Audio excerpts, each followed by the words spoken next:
This time, he was available to answer it. He rushed to his desk where he kept his notebook just in case. Oh, do I get to answer? Hello? Ah, good evening. Mr. Malcolm Riley, I presume. Yes. They're a family name, but who was Malcolm? Me. May I ask who's calling? Forgive me, where are my manners? Arthur Harris, administrator to the estate of the late Gregory Riley. I'm calling about the last will and testament in regards to the unresolved inheritance to one M. Riley. Gregory Riley. He had name before. He had heard that name before, but where? Was he my grandpa? Meg had yet to respond, but the man continued. You're a hard man to find, Mal. Oh, sorry. I seem to recall you preferring to be known by your middle name, Edwin.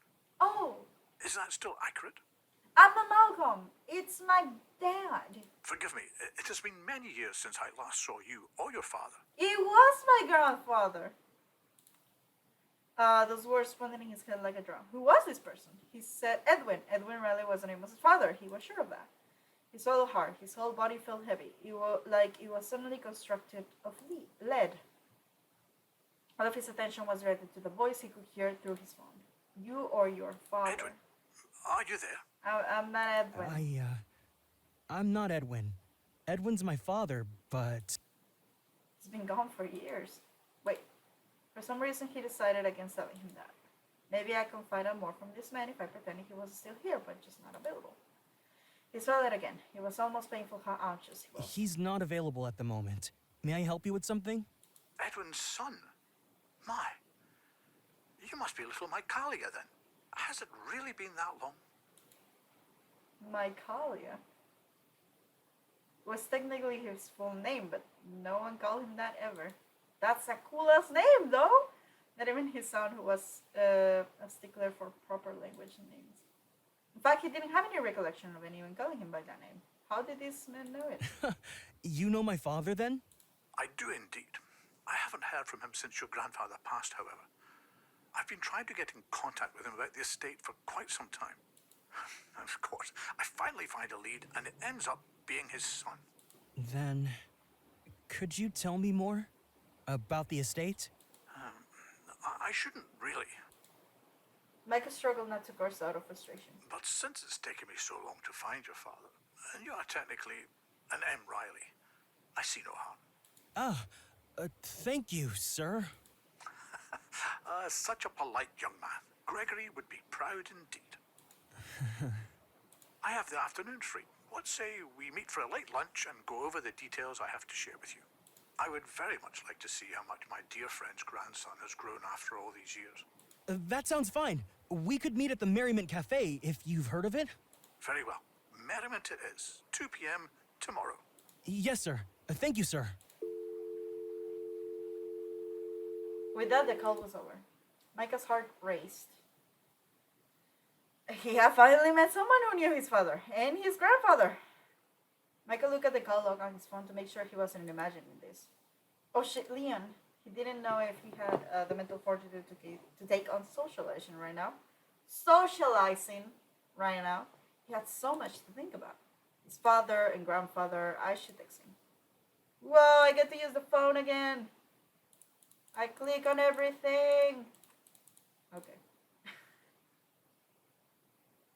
Hey, Leon. Where are the 37 texts before? Sorry about this evening.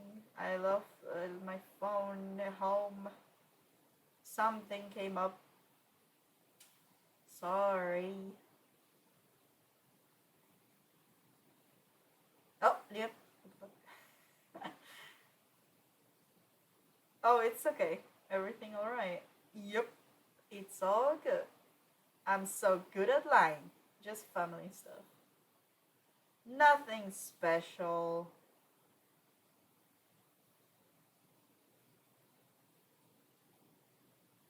Come on, Leon. Oh, well, I guess I'll let you get back to it then. Thanks, man. I'll catch up with you later. Okay? Okay? Leon? At least leave me on read. Read, whatever it is. English. It was special, of course. Nothing about it wasn't special. He just didn't want to say anything before he knew for sure what it was about. Type in appear and disappear, appear and disappear. Leon seemed to have something to say, but in the end he never said it. Sleep did not come easy that night, and when it did, it was the same dream. The hazy figures smiled at him as they played in a puddle. Who are you? Why can't I remember you? It's Dad! What the hell? Am I actually opening the eyes? And okay. The room was still dark. The night air was heavy as Micah awoke. No longer able to tolerate the shallow sleep of the night, he lay awake staring at the ceiling. Astonishingly slowly, day broke and the room started to end, chasing away the last wisps of the haze-filled dream. Harry Potter. As the sun rose, so did Micah's anxiety. The phone call from yesterday was finally sinking in. He might find something about his family today. Finally. It had been 17 years since he came to live with his aunt. 17 long years of not knowing. 17 years since waking up in the hospital bed with no memory of how he got there, what he'd been doing, how he ended up there, and who he was with. Every time he tried to ask about his parents, his aunt would shut down the conversation or change the subject in some way. What is happening to me? But today, she couldn't stop him asking. Pacing around the apartment was all he was capable of at that moment. It was all he could manage. Whoa!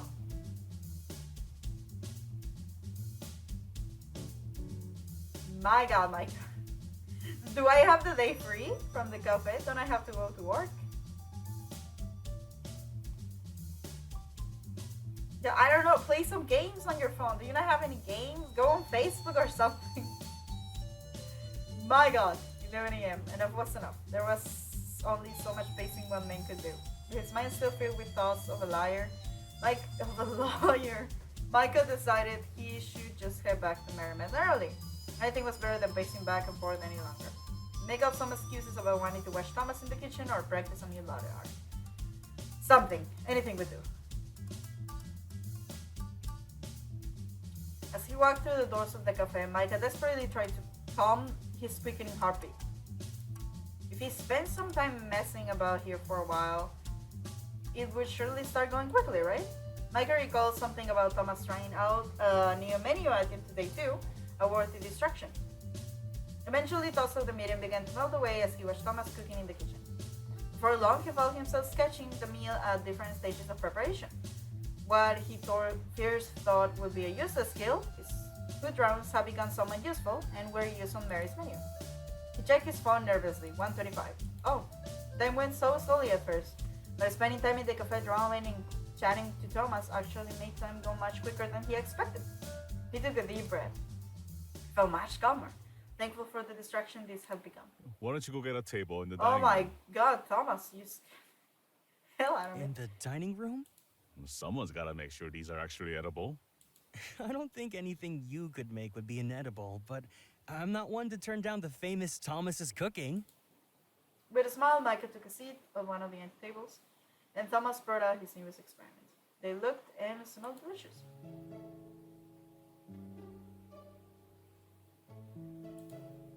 Before him, Thomas placed two dishes. Whoa, that looks incredible.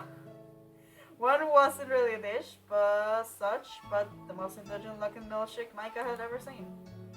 Topped with white cream and chocolate powder to complete with a long spoon in a spiral straw. That's crazy. The second looked like a pie. The outer pastry woven into lattice. Forgive me. Filled with berries and syrup. It smelled divine. Hidden beneath layers of pastry was a secret that made it more than just some pie. Micah stood transfixed as Thomas was creating this masterpiece. This dessert had a layer of cheesecake inside the pie crust, and under the berries, he couldn't wait to try it. But before he could dig in, however, Thomas brought out a third dish.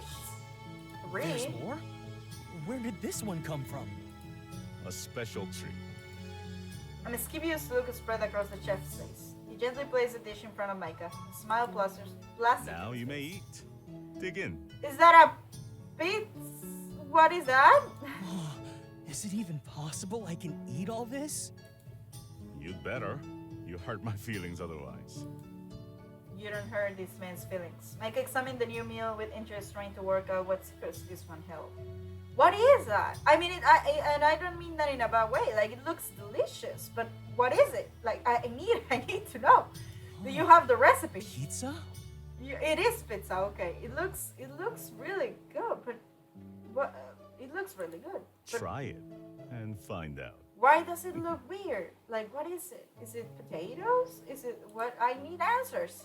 Mike happily brought it to his lips and tasted, and of course he wasn't surprised. It was perfect, just as Thomas cooking always was. The dish was particularly unusual, though. It looked like pizza, but when he started to eat, he realized it was actually a delicate noodle dish adorned with cheese and pepperoni. It only looked like pizza, so it's noodles. Incredible. He couldn't help but be a little envious how amazing it would be to be in Thomas' position, coming up with all kinds of new recipes. Still, he was thankful for the meal, if not a little curious as to what he did to deserve it. I want to make this in real life. As if seeing the question mark pop up above Micah's head as he stared at the spread in front of it, Thomas laughed. I know you don't really celebrate it, but I wouldn't be a very good chef if I didn't whip you up something special for your birthday. But more than anything, you looked a little down and anxious. You come here on your days off when you aren't feeling so good. Thomas' best parent. Does he hadn't really thought about it. After a moment, he realized Thomas was right. It's how he got the job in the first place. What's on your mind, kid? I have a meeting here soon. I think I'm about to find out who my father was. Well, that is indeed cause for a delicious meal. It is delicious, isn't it? Tell me it is delicious. Micah scoffed in response, a smile playing on his lips. He had nothing to worry about. Thomas was one of the best chefs Micah had ever met. He joined some upscale restaurant overseas until he married Mary, and they settled into their little cafe diner. They both loved it here, and Micah always thought what a lovely couple they made. They treated him like family. He would always be grateful for their support and kindness, even if he felt he could never pay it back in full. Thomas still cooks incredibly fancy things sometimes, but he enjoys comfort foods above all else. Of course it's delicious. You don't even have to ask. The food did make him feel better too. Something about a stomach full of his cooking set his mind at ease. Well, I didn't even have breakfast before coming here. It was amazing how a good meal could serve as a distraction. He looked down at his phone. It's due! Where is the lawyer? Damn. I'm sorry I interrupted you, Micah. Once again, his nerve rose, despite his best effort to keep himself calm. The bell of the door jingled. Whoa, that guy is punctual as hell. The bell of the door jingled, and in walked a tall, dark-skinned older man with white hair and a pressed business suit. He looked the part of the lawyer, that was for sure. Micah gazed at him expectantly, standing to grip him. Although the man looked as he matched the voice, he wondered if his assumption was correct. Mr. Harris? Ah, you must be the young Mr. Riley. I came Yes, in sir. the same clothes. That's me. He fumbled over his words a little, his nerves getting the best of him. My, how you've grown. You were just a wee tyke when I last saw you. What the hell is that? I bet you don't remember me, do you? I don't blame you. You were very shy, hiding behind your grandfather's legs the whole time. He chuckled, one of those nostalgic and hair-warming chuckles, like he was reliving a treasure memory. Micah swallowed hard. Shall we sit? Here goes nothing. Can I ask what he was like? I've lived with my Aunt Caroline since I was young, and I don't have many memories of my grandfather. Or my father. He seemed to be deep in thought. Micah held his breath, wondering if he'd be blown any chance of finding out anything. After a while, Arthur That just sounds died. like Caroline, that's for sure. She never did get along with her family. It stands to reason that she wouldn't speak of them much. How was it that you came to live with her? Honestly, I don't really remember it very well. As a child, I got into a bad accident of some kind. When I woke up in the hospital a few weeks later, and Caroline was there. She told me I would be living with her from then on. remember that. I've never seen Gregory more concerned about anything in my life. Arthur folded his hand and rested his chin, eyes closed in deep thought. Caroline. What was he like? My grandfather. If you don't mind me asking, that is. He was a good man, strong-willed and fierce, kind and compassionate. More than anything, he loved his family. They were the most important thing in the world to him. He sounds nice. It sounds like a saint. I just wish I remember him. But he was an adventurous one. Caroline never really approved of her father and brother. Yeah, I kind of got that impression too. But you said you had something for my father? Yes. How could I forget? Micah steeled himself. He wanted to know what it was, but he was also afraid to know. Arthur unlatched his briefcase, and from it pulled a bound document followed by a wax seal letter. I have had these in my possession for 5 years. I have been seeking out Edwin to pass them on to him, but as his son, I am confident that Gregory would approve. He slid the documents toward Micah, who couldn't help but stare. With a shaking hand, Micah pulled them towards himself. An immaculately scripted title, all but well cared for. This property deed is, I have no idea, drug of, well, I don't know. Oh, it's blurred. Why is it blurred?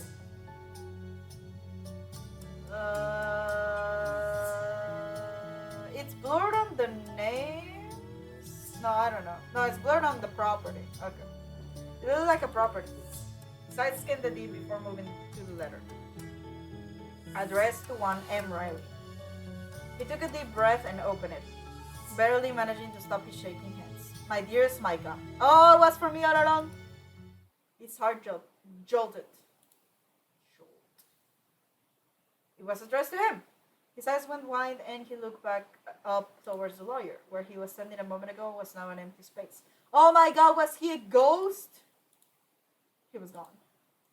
Where could have he disappeared to that quickly? Panic flared up in Micah as his eyes darted from the letter back to the empty spot in front of him. He shot his feet, eyes dashing around the room. He was nowhere to be seen. How can someone just vanish? Because maybe, ghosts have this thing in where they're supposed to... I'm making too much theories from out of the demo. But maybe it was like his thing. Like the thing that they... the thing that they didn't finish when they were alive. So when they finish it, they just... Oh my God, I'm gonna rest finally. And they disappear. Thomas gave him a quizzical look from the doorway to the kitchen, crossing his arms over his chest. Hey... That man I was with, did you happen to see where he went? He left while I was reading. You were with no one. What do you mean, Micah? The tension in Micah's body was making him lightheaded. See who? Oh my God, I told you! I called it! Mr. Harris, he was just here. No! Sorry, Mai, I didn't see anyone. It looked like you were alone this whole time. I thought you must have been in a phone call. The blood in Micah's body seemed to become ice cold and freeze. I told you. My God, that was dramatic as hell. I like that. Alone? How? How could I have possibly been alone? He looked back at the table. The documents laid where he left them. They didn't vanish. They weren't part of his imagination. They were real. How could the man who gave them to him not be? There must be some kind of mistake. You feeling all right? You look like you've seen a ghost. I just saw a ghost, Thomas. This is not funny.